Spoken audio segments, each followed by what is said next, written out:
Right, here we have Everesting tips. So there's a couple of my bikes. My personal philosophy, every bike I own I have to Everest on it.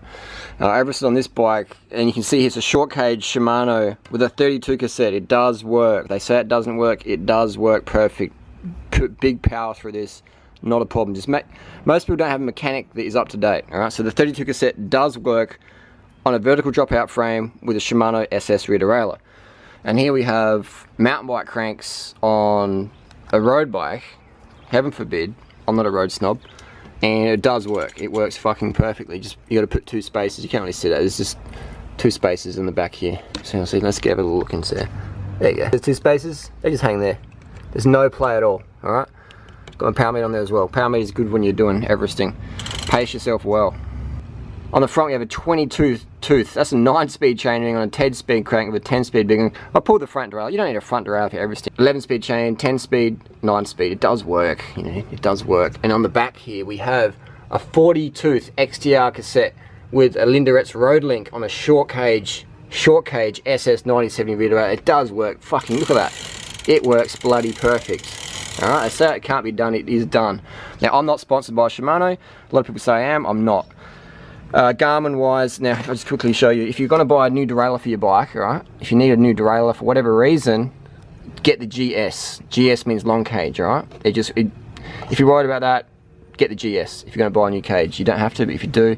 Cassette wise, 32 only comes in Ultegra or 105 currently for 11 speed, so you're going to have to run Ultegra. It works the same shit. Durace is triple the price, 20 grams less, works the same. Close your eyes, you can't tell the difference, just like when I was with your mum last night. GS 10 speed, if you're running 10 speed, you can run a 34 with this. Put a big B screw in, you can run a 36. Put a road link on there, you can run a 40. Praxis works, 40 cassette with a road link. Linderet's, again, not sponsored by all this stuff myself. I'm a venture capitalist, I'm not sponsored by these companies, so I'll make my millions through that, so I can play with this stuff. 11 speed GS, you can run a 40 with this, potentially some people are. What do you run? What's the biggest cassette you've run with this with no road link? Alright, some people say on the 40, I don't know, I haven't used it yet, but on a 40, but let you know. What can you run naked, no road link? Let us know down below. What do I use to charge my stuff? You're probably going to run out of charge, so I use like a USB chargeable thing, plug your Garmin in thing, and you can have that in a top tube bag. Zoom that in there. Top tube bag, just sit on top of that. And then you run a Garmin out, no worries. Crank wise, again, you can run different size cranks. People don't know chain ring size, we'll say that's a 39. So these for me, I'll just give those away because they're the chain ring size I don't like. The Durace ones, that's a 50-34. They're good for most riding. Garmins, let's get to the Garmins now. Actually, last I've got some new cranks here. Oh, these are the new XTRs. I just thought they look cool, so I'll put those on a bike. They do come with a 34-24, so I'm in the big dog all day.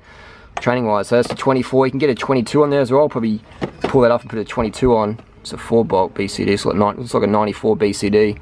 So I have to get probably a 22 off a triple ring 90-20 or a 9000. They look nicer, don't they? It looks like the new Durace is coming out. You seen that? New Durace, same colour, similar colour. Put that in the fruit box. Garmin wise, what are we going to run? If you're running the Garmin 500, you can't, as far as I know, charge it up while you're flying. It just resets the file. So if you're going to do Everesting, just chuck those away.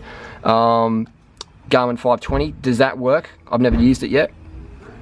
The Garmin 1000 does work, you can charge that up. So this is my favourite, plus the 800. You can charge these both on the fly. Let me know if you have access to other ones. The Garmin 920, they say it's got a 24-hour battery life. I say 15 hours. It's not that good. Good for running otherwise. iPod, lightweight for music. Lights, you need high-powered lights, alright? Doesn't work, let's turn it on. But you need, if you're going to ride at night time, man, you need super bright lights, alright? Don't compromise your safety. Don't do a Casey Neistat on us. Glasses. You need some glasses for the bugs. So let me just turn this light on quickly. Alright, here we go. It's hard to tell, but this motherfucker is bright as, and it's lightweight. Whoa. So always have good lights. I have backup lights. I have lights on my back. I'm visible, man. Stay visible, stay safe. So if you've got any tips down below, let us know. This is just equipment tips. I've done nutrition tips. This is carbs, 100 grams of carbs per hour at least, because he's going to be out there all fucking day and night. So plan for a long time on the bike. You got any questions down below? Disc brakes, definitely good. Hydraulics. Carry a spare pump. Tape up your cables if you pull your front derailleur off to save weight. Things like that. Do you need a pair of zips? You don't. And with your equipment, respect your equipment. I'll throw my Garmins. I love my Garmins. I actually sleep next to my Garmins every night. I head up Mount Lofty, South Australia with the crew. So this is the first video of the Everesting series, or I should have done a few, but make it similar series. So if you've got any questions, let us know down below. The next one would cover the rules of Everesting. What's the rules of Everesting? Does it have to be a one row? Can you do half laps? Things like that. Bit of questions on that one. So next one will be rules of Everesting. So if you got any questions, let us know down below. Look after your equipment. Keep your equipment clean. Keep it secure, safe. Always look at stuff, little cracks or broken chain links, etc. Just be aware and take it easy on the downhills of Everesting. That's another video for safety. But any questions, down below. Look at this fucking Sherpa's getting all excited. Yeah, you little chopsy. Yeah. Oh, little chops. Little licky licks. Oh, isn't that nice?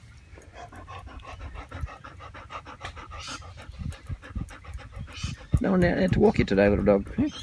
No one out there to walk you. What's your name? Lucky.